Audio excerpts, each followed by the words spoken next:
आमच्या पाडवी.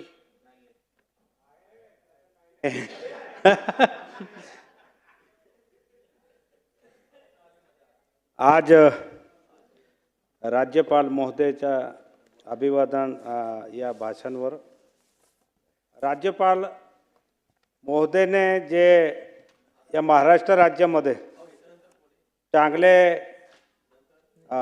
उपक्रम राबवण्यासाठी त्याने जे महत्त्वाचे कदम घेतले आहे त्याच्यात मुख्यमंत्री साहेब पण अध्यक्ष महोदय हे बोलताना मला एक हे आहे का जेव्हा वेगवेगळ्या योजनातून प्रत्येक भागामध्ये विकासाचे गंगा आणू म्हणून राज्यपाल महोदयाचा मी अभिनंदन करतो.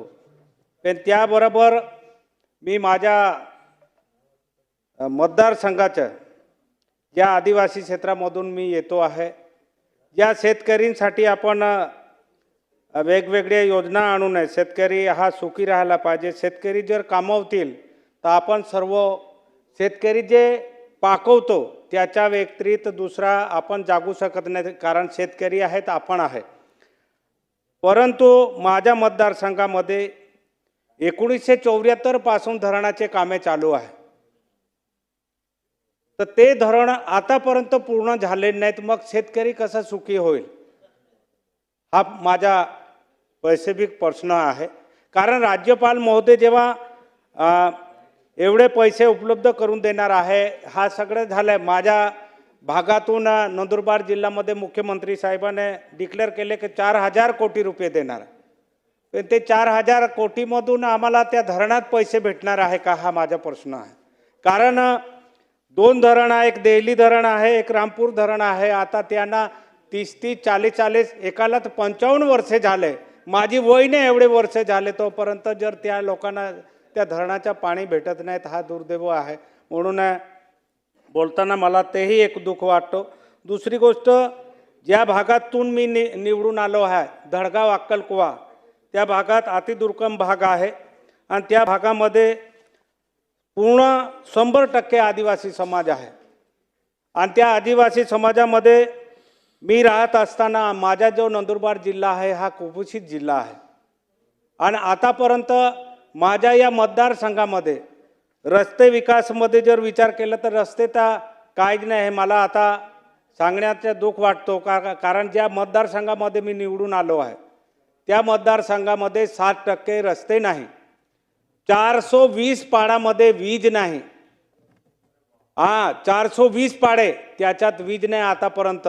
आणि तिथे जर माझ्या कार्यक्षेत्र आहे 300 किलोमीटरचा मतदारसंघ आहे. 90% हा अतिदुर्गम भाग आहे, 100% आदिवासी समाज आहे. जर त्या 1 नंबर मतदारसंघ लोकसभाचा 1 नंबर मतदारसंघ आहे आणि विधानसभाचा बी 1 नंबर मतदारसंघ, पण विकासामध्ये आम्ही 0 आहे, 0. जेव्हा नंदुरबार जिल्ह्याचा विषय करत असताना धडगाव अक्कलकुवाचा जेव्हा विषय करतो तर त्या भागामध्ये आम्हाला जाताना एक गावात काय काम पडलं किंवा दुःखद काय घटना झाली तर 1 दिवस आम्हाला लागतो. आता पाऊस नाही पाणी पडले असताना चोकडोलीवर व्हिडिओ टाकता, रस्ते नाही पे कुठून द्यायचं. म्हणून माझं हे बोलताना मला एकच आहे की जे सरकार काही हजारो कोटी रस्ते बाकी ठिकाणी देत आहे, तर आमच्या मतदारसंघामध्ये सुद्धा ते रस्ते खास करून अक्कलकुवा आणि धडगाव या क्षेत्रामध्ये बघायला पाहिजे. जसं पर्यटनवर सरकार खर्च करणार आहे असं राज्यपालच्या भाषणामध्ये आला, तर पर्यटनमध्ये महाराष्ट्राचा 2रा क्रमांक आमचा तरुणमाल आहे. पण त्याच्यात आतापर्यंत सरकारने 1ही रुपया खर्च केला नाही. म्हणून ते तसे थंडी हवा ठिकाणी सुद्धा पर्यटक म्हणून दिला.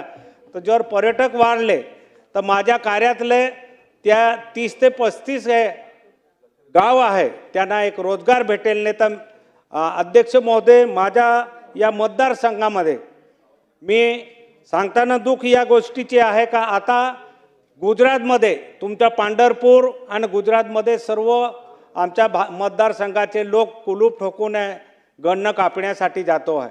एकही जातचा उद्योग नाही.